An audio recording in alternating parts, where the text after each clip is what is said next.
Good morning, good afternoon, or good evening, depending on which time zone you're in.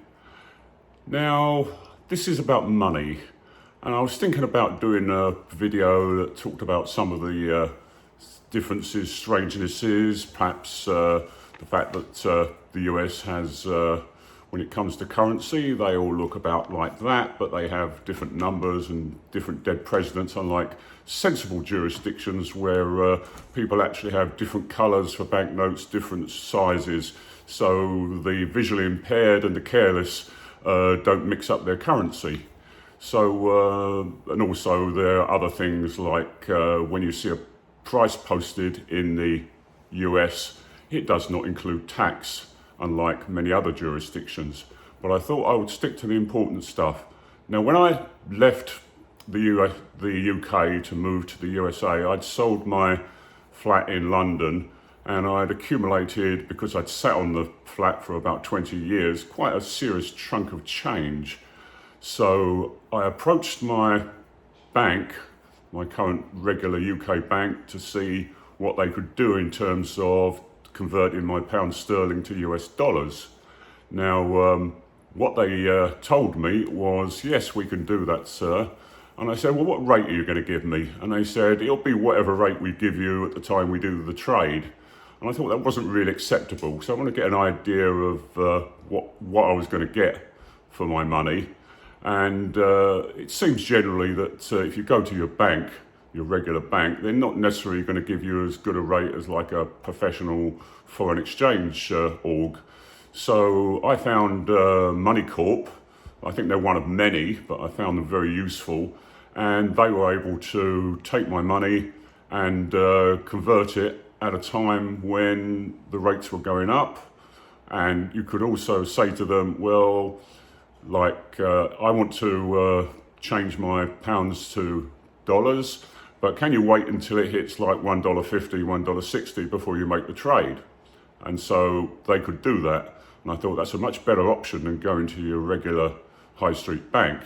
So on top of that, I found that the best way to deal with the money was to set up offshore accounts. Now, but coming from fairly humble origins, I always thought that offshore accounts were for international men of mystery and the uber rich.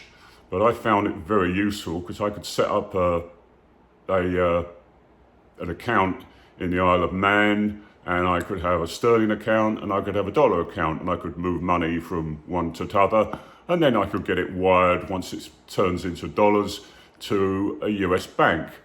Now, the other thing about it was I found that I got a much better interest rate from the offshore account than I did from a regular deposit account in the UK. So that was a plus point. So that is a good point. I'm by no means a financial advisor, but people who are thinking of moving money from the UK to the US might think of that option. And it seemed to work very well for me. I also found that Money Corp, even when I just had a couple of grand sloshing about in a sterling account, they were quite happy to do the trade and make it into dollars. So hats off to them. I found them very useful, but I'm sure there are other companies that do the same thing. The other thing is when you arrive in the US, you are like a newly minted creditor or debtor. Your credit rating in the UK counts for naught, and you've got to start from zero. You know, do not pass go, do not collect £200 or dollars in that case. So you've got to start off from scratch. And I found I was fortunate that my wife had a checking account and I could be tagged onto that. She also had a cell phone contract and I could get tagged onto that. But it took a little while before I became a proper, human being in the credit sense. So that's something to think about. So hope this has been of some use to you. So that's where we are at the moment. If you're watching this, many thanks. If you like it, like it. If you've got something to say, feel free to comment. Thanks again and bye for now.